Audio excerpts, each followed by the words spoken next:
बहुत दिनों पुरानी बात है। एक गांव में अमित नाम का गरीब किसान अपनी माँ और अपने भाई सुमित के साथ एक छोटे से घर में रहता था। उसका भाई बहुत आलसी था। वो हर समय ज्यादातर सोता ही रहता था। अमित मेहनत मजदूरी करके अपने परिवार का पेट पालता था। वह हर रोज कुछ ना कुछ करता ही रहता था। और कभी कभी अमित पास के जंगल से कुछ लकड़ियां इकट्ठा करके दूसरे गांव में बेचने ले जाता था। उस जंगल में एक विशाल पेड़ था। लकड़ियां जमा करने के बाद अमित उस पेड़ के नीचे आराम करने बैठ जाता था। कुछ देर आराम करने के बाद अमित लकड़ियां लेकर दूसरे गांव में बेचने चला जाता था। लकड़ियों को बेचकर अमित घर आता है और अपनी माँ से कहता है, माँ, मुझे बहुत जोर की भूख लगी है, आज खाने में क्या है? बेटा, खाने में तो वो ही कल का बासी खाना है। अगर तुम्हें वो खाना पसंद हो तो तुम बैठो, मैं तुम दोनों को वो खाना ला देती हूँ, तुम खा लेना। माँ, ये तुम क्या करती हो? तुम हमें रोज बासी खाना खिलाती हो। मैं नहीं खा रहा बासी खाना। ये बात अपनी माँ से बोलकर अमित गुस्से में जमीन पर लेटकर सो जाता है। तभी सुमित अपनी माँ से कहता है, अरे माँ, क्या आप भी हमें रोज रोज बासी खाना परोस देती हो? कभी तो ताजा खाना दिया करो।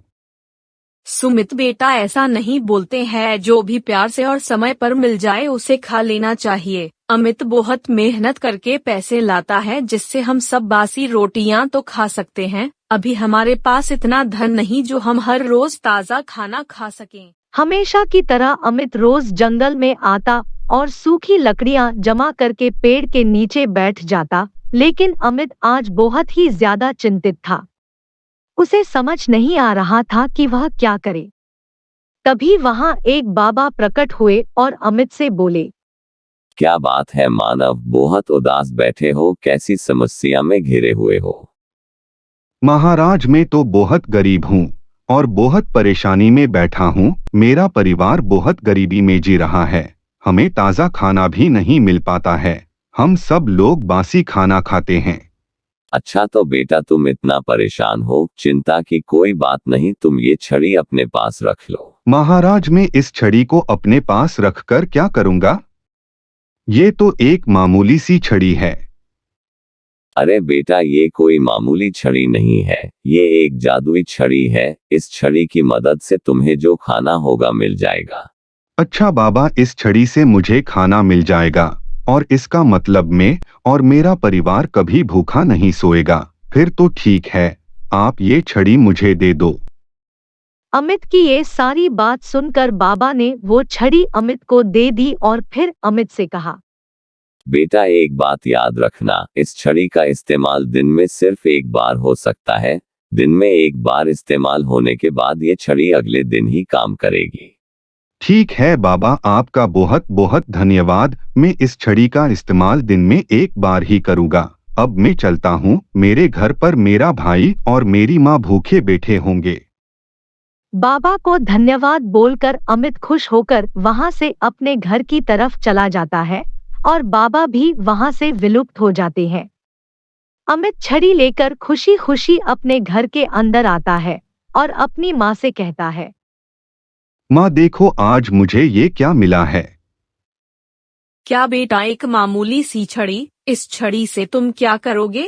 ये तो एक मामूली सी छड़ी है, ये हमारे क्या काम आएगी? बेटा, तुम कोई ऐसी चीज तो लाते जो हमारे काम आ जाती। आज तो वैसे भी हम भूखे हैं। आज तो खाने में बासी खाना भी नहीं है जो हम आज बासी खाना खा ले। अरे माँ, ये कोई मामूली छड़ी नहीं, ये तो जादुई छड़ी है। इस छड़ी से हम जो चाहे, जैसा चाहे, जो भी खाना चाहे वो मंगवा सकते हैं।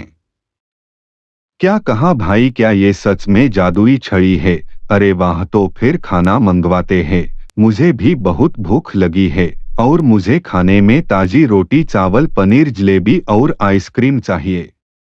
और तभी अमित छड़ी से वो सारी चीजें मंगवाता है और वो सब अमित के कहने पर हाजिर हो जाती है। फिर उन तीनों ने खुश होकर उस दिन पेट भरकर खाना खाया। अमित हर दिन की तरह सुबह सुबह जंगल में जाता और लकड़ियां जमा करके जब थक जाता तो थोड़ी देर पेड़ के नीचे आराम करने लेट जाता। कुछ देर बाद अमित की माँ भी किसी काम से घर से बाहर चली जाती है। अब सुमित घर पर अकेला ही था। उसे बहुत जोर से भूख लग रही थी। तभी उसने वो जादुई छड़ी अपने हाथ में ली और उससे कहा, हे जादुई छड़ी, मुझे बहुत तेज भूख लगी है। मुझे खाने के लिए सब्जी, रोटी, चावल, आइसक्रीम और थोड़े से फल दो। और तभी वो सारा खाना सुमित के आगे आ जाता है और फिर वो उस खाने को बड़े चाव से खाता है। और सारा खाना खाकर सुमित छड़ी को उसी जगह पर रख देता है और सो जाता है। तभी जंगल से अमित भी घर जल्दी वापस आ गया। उसे भी बहुत जोरों से भूख लगी थी। और फिर अमित ने छड़ी को अपने हाथ में उठाया और छड़ी से कहा, हे जादुई छड़ी, मुझे कुछ खाने को दो, मुझे बहुत तेज भूख लगी है। छड़ी से ये बात बोलकर अमित चुप हो गया, मगर अमित के सामने कोई खाना नहीं आया। उसने फिर वही बात छड़ी से दोबारा बोली, हे जादुई छड़ी, मुझे कुछ खाने को दो, मुझे बहुत तेज भूख लगी है। दोबारा बोलने पर भी छड़ी ने कुछ खाने को नहीं दिया। अमित इस बात से बहुत परेशान होता है और तभी उसे उस बाबा की बात याद आती है।